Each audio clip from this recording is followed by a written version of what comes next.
So, ito na nga. Dahil bitter ako sa email na na-receive ko kagabi, pagluluto daw ako ng asawa ko ng lagat. So, ayan, sinimulan na niyang hiwain ang main character ng ulam serye na to, which is yung ampalaya.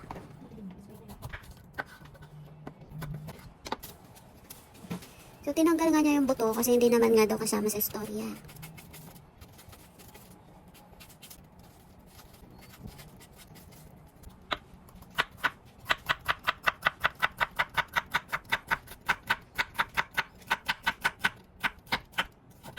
Nandiyan pala yan. Hindi siya makuha. Balik ang naman. Ako. Kap.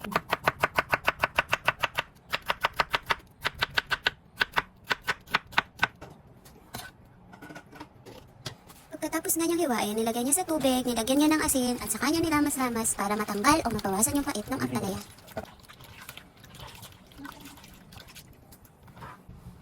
Isinunod na din niya yung ibang ingredients para sa ulam na to. Yung kamatis, sibuyas, bawang, itlog, pati na rin yung sotanghon, binabad na rin niya sa tubig. Gusto ko sa kapita. Gusto ko lang kapita. Ay, ako talaga ako.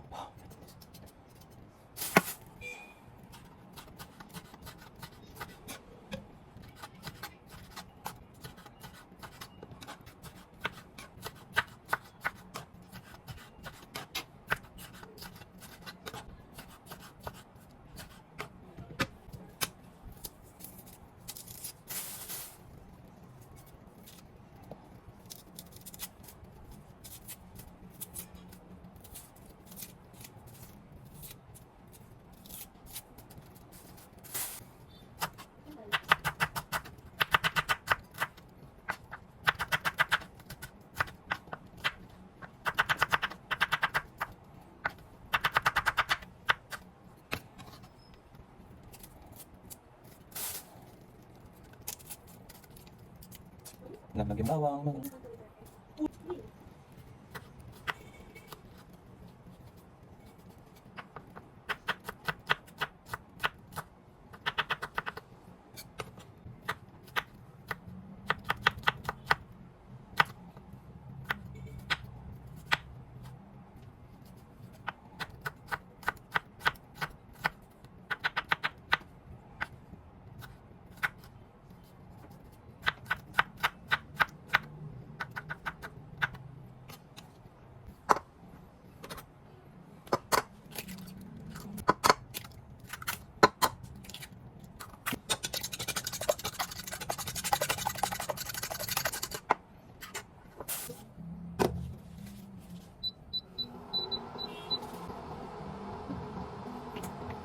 Nagpainit na nga siya ng mantika para maigisa yung bawang, sibuyas, pati na din yung kamatis.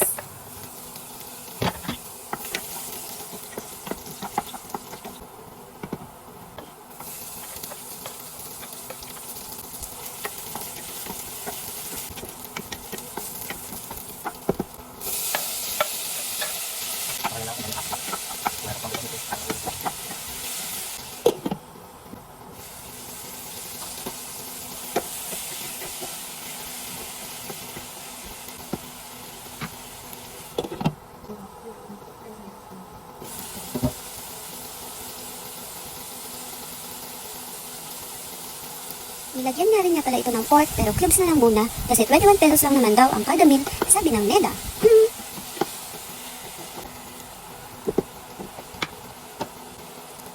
So ayan, nilagyan na nga niya yung main character.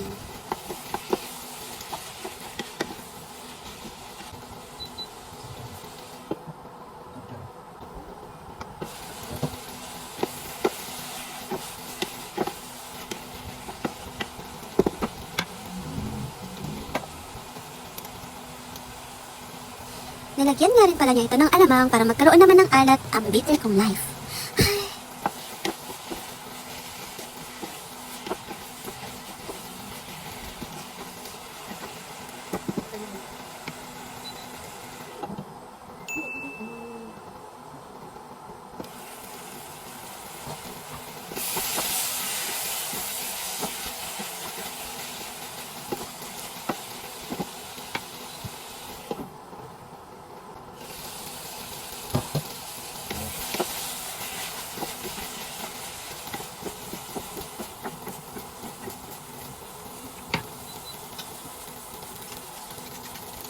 Ilagay na nga yung binating itlog at unti-unting haluin.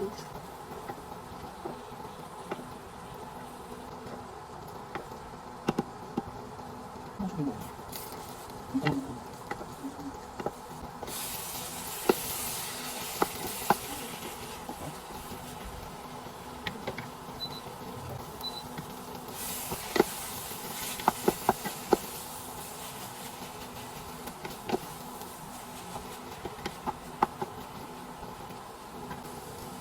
Nilagay na nga niya yung sotanghon para mas umaba pa daw yung pasensya ng kakain ng dagat na to. Hoy!